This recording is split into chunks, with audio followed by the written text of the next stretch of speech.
Kur'an-ı Kerim çok bu konuda önemli şeyler. Tabii hepsi önemli de yani önemli lafı yanlış oldu. Ne diyelim? Değer de yanlış oldu. Yol gösterici. Neyse yol gösterici, istikamet irşad verici, ediyor bizi şu irşad açıdan. edici. Diyor ki ve tini ve zeytuni ve turi sinine ve hazel beledil emin lekad halaknal insane fi ehseni takvim sümme redednahu esfele safilin. İnsan anlatıyor. Onlar sonra konuşuruz. Zaten bilen biliyordur. Manasını açar bakalım. Ama sonu önemli. Aşağıların en aşağısına reddettik. Ne zaman? En güzel kıvamda yarattık onu. Evet. En güzel kıvamda. Ama aşağıların aşağısına reddettik. İşte en güzel kıvama gelinceye kadar ana rahminde bebek en olgun haline gelinceye kadar orada cennetin içindedir. Sonra aşağıların aşağısı. Demek ki şu anda duysal dünyamız aşağıların en aşağısı. Oraya reddedildi. Bakın orada da öyle. Oraya reddedildi. Evet, dünyaya reddedildi. Yani burada da red var. Red var. İnzal'den bahsettik başka bir ayette. Burada Tora'daki gibi red var. Reddedildi. Aşağıların aşağısına reddedildi. Peki şimdi bu aşağıların aşağısına reddedilen insan tekrar cennete girecekse ana rahmine mi girecek? Nitekim Hazreti İsa Aleyhisselam'a Nikodimos diye bir o zamanın ruhbanlarından birisi, hahamlarından birisi sorar. Rabbi der, sen tekrar dönüp Allah'ın melekutuna girmekten, cennete girmekten söz ediyorsun. Nasıl yani? Tekrar biz ana rahmine mi, yeniden mi düşeceğiz? Yani reenkarnasyon gibi bir şey sorar. Muradım bu mu? İsa Aleyhisselam'a. Hayır der. Sen yanlış anladın. Bedenden doğan bedendir. Ruhtan doğan ruhtur. Ben ruhtan doğmayı söyledim. Demek ki iki şey. Bir, bedende hadiseyi anlattık.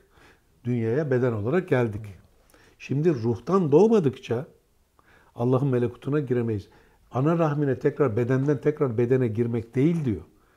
Artık ruhtan doğmak. Ruhtan doğmak ne?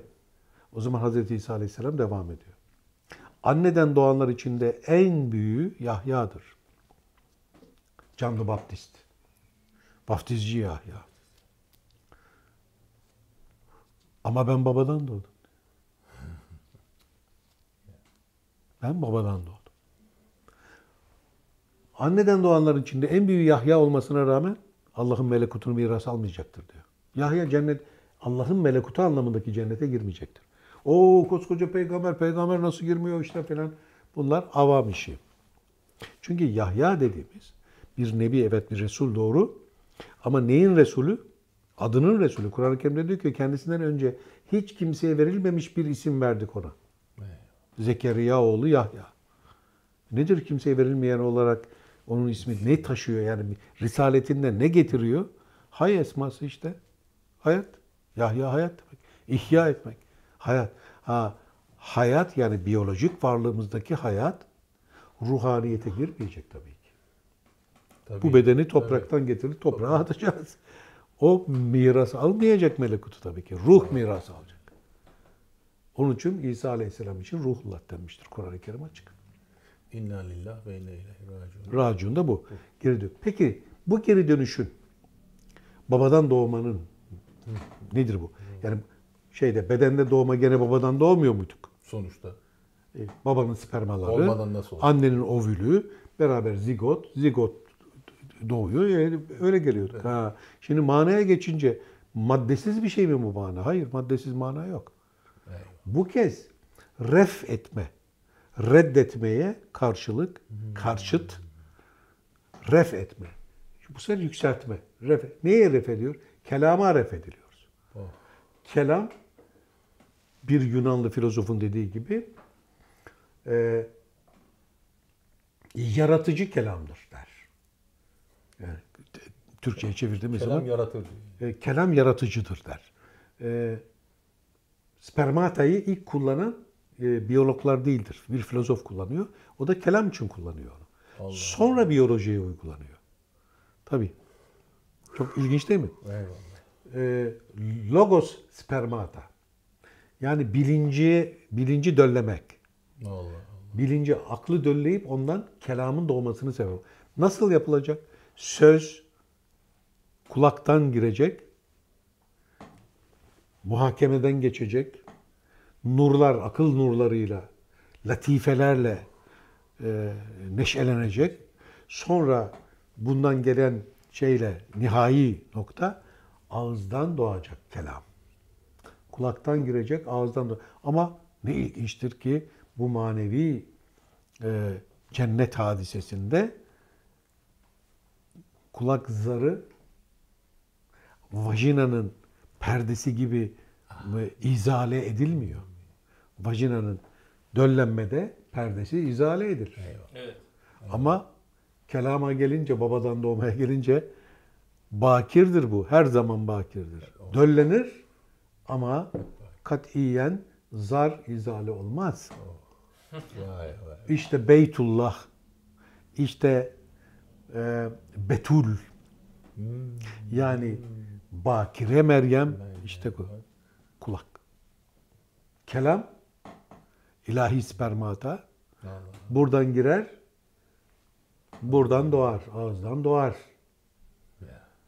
Nura boyanmıştır, nur ile doğar, dölleyici kelamdır o. Allah Allah. Yani aşk ile çıkan söz nefsaniyetle değildir.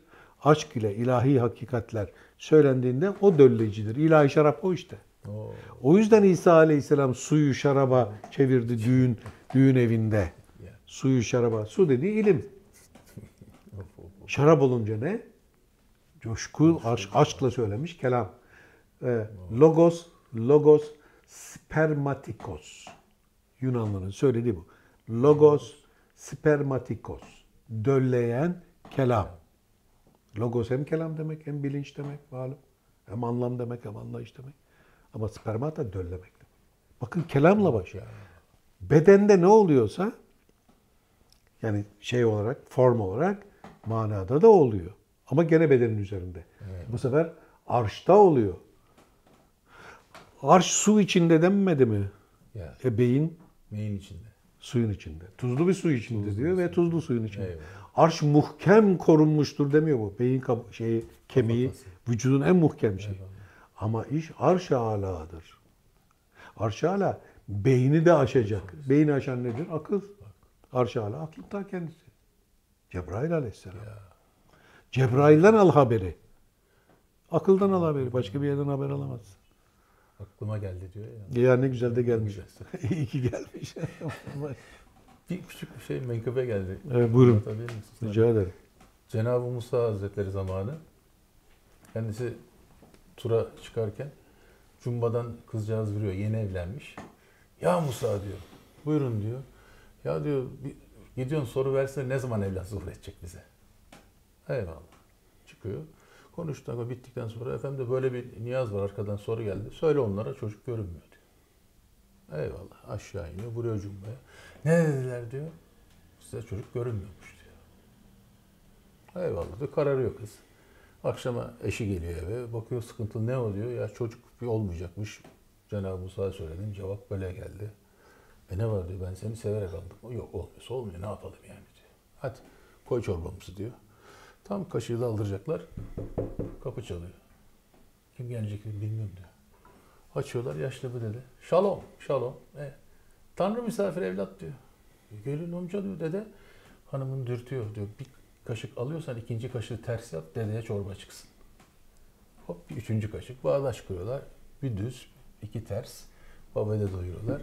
Çocuklar nerede diyor. Baba bir muhabbet hani oynaşalı bilen. Bugün öğrendikler diyor. Neyi diyor. Gitti diyor Cenab-ı Musa sordu yukarı olmayacakmış. Allah Allah diyor. İyi muhabbet sohbetten sonra hadi biraz yeri dinleyelim diyor. Yatıyorlar kıvrılıyorlar. Sabah erken tarlaya gidecek eşi kalkıyor. Baba onlardan önce kalkmış zaten. Kapıdan çıkarken dönüyor bakıyor kıza hebesinden bir elma çıkarıyor. Diyor al kızım verdik diyor. Ye bunu bakayım diyor. Kız haşurt iyi yiyor. Hayırlı günler. Şalom alasmalık. Baba gidiyor oğlan tarlaya gidiyor. Ana 9 ay sonra Cenab-ı Musa geçerken diyor buraya yine. Yalancı peygamber diyor. Ne oldu diyor. Buyur diyor. Ana görüyor. Öyle söyledi. Çıkıyor yukarı yine. Çıkar terlikleri gel huzura. Konuş turda. Efendim diyor 9 ay önce bir şey icra etmiştik sorumuz var. Siz olmaz dediniz ama demin gördüm. Karnı burnunda. Ha o mu diyor o. Ya diyor hazineye gaybi ilahimize iznimiz olmasa da elini sokup alanlar var. Bir şey diyemiyoruz diyor. İşte Hızır Aleyhisselam o. Musa Nebi'ye der ki Hızır Aleyhisselam, sen benimle yürüyemezsin. Sana verilen ilim bana verilmedi, bana verilen ilim sana verilmedi. İşte bu marifet ilmiyle risalet ilmi, yani nübüvvet dediğimiz aslında velayet. Velayet ilmiyle risalet ilmi birbirine karşıt gibi görünür. Esası aynıdır. Risalet halka yöneliktir. Halkın kapasitesiyle ilgilidir. Ama velayet batındadır. O galiptir. Batın galiptir zahire. Dolayısıyla Hızır Aleyhisselam yani katımızdan ilim verdiğimiz, ilmi ledun dedikleri, katımızdan ilim verdiğimiz kulumuz. Ve adı yok aslında. Ona Hızır biz diyoruz. Çünkü Hızır hayat verici olması bakımından. Yoksa Hızır diye birisi var hayat falan değil. vermiş zaten elma ile. Evet. Bakın zaten elma meselesini hatırla. Verdik, Havva'ya Çocuk verdi. vermiş yani hayat. Evet. Havva'da bak verdiler, yani. o da ısırdı filan. Değil mi? Hep sembolizma. Şimdi bu sembol dilini bilmeyince insan bunlar müşrik tabii. oluyor, kafir Tabii, oluyor. tabii. Niye? Başta böyle saçma şey mi olur? Alırım yani. Böyle saçma şey olmaz. Evet ama bu ehlinden gizlenen bir ilim olduğu için. Liyakat. Nedir bu liyakat? Ahlak. Cenab-ı Nebi olan İsa Aleyhisselam'a soruyorlar. Diyorlar ki şeriat Musa ile verildi. Ondan sonra peygamberler geldiler. Sen niye geldin? Evet. Sen yoksa şeriatı iptal etmeye mi geldin? Yani niye geldin? İsa Aleyhisselam cevap verir İncil-i Şerif'inde. Der ki hayır. Ben şeriatı iptal etmeye gelmedim. Tamam etmeye geldim. Allah Allah, eksik miydi? Hayır, emir olarak eksik değildi. Yerine getirilmedi. Nedir o? 613 şeriat emri var. Öyle 10 tane değil. 10 tanesi başat. O 613 şeriat emrinin sonuncusu komşunu kendin gibi seveceksin. Komşu dediği öteki. Yabancı olan. Yabancıyı kendin gibi seveceksin. Allah. Bunu diyor ikmal etmediğimiz için şeriat yerine gelmedi. İnayet ve hakikat ötekini kendin gibi sevmekle mümkündür. Sevgi, aşk. Buradaki sevgi ilahi aşk. İlahi aşkın peygamberidir İsa Aleyhisselam. Onun için Ruhullah deniyor. İlahi aşkın peygamber. Peki sonra Resul-i Ekrem teşrif ediyorlar ve sahabe-i kiram soruyor. Ya Resulullah, yani siz niye geldiniz? Hayrola? Yani her şey yerindeydi değil mi? evet, yani şeriat buyuruldu. Şeriatın son aşaması olan aşk da İsa Aleyhisselam'la geldi. Yani itmam oldu. Siz hayrola? Diyor ki ben güzel ahlakı itmam etmeye geldim. Güzel ahlak. Güzel ahlakı bizim anladığımız böyle iyi davranışlar falan değil. Güzel ahlak. Ahlak sözü ahlak. Arapçası ahlak, hulk. Hulk ahlak. Ahlak çoğul. Hulk tekil. Hulk huy demek. Huy. Huy edinmek. Yani bir iyilik yapıyorum diye farkında olmadan iyi hali, güzelliği huy haline getirdiniz mi? Farkında değil olarak o sizden tecelli ve tezahür eder. Bunun çoğuluna ahlak denir. Tekil olarak da huy denir. Peki güzel ahlakı tamam etmek için Resul-i Ekrem'in bize bildirdiği bir yol, yordam, yöntem olması lazım ki biz onu huy edinebilelim. Eyvallah. Bunun nasıl, yani bize öğretecek mi? Talim mi ettirecek? Yani nasıl olacak bu iş? Şimdi oradan Muhittin Arabi'ye geçelim. Efendi Hazretleri diyor ki Cenab-ı Hakk'ın esması Esma-ül Hüsna'dır. Güzel isimlerdir. Buradaki güzel ilahi güzelliktir. Yani beşeri güzellikten bahsetmiyorum diyor. Allahun cemilun yuhibbun cemil.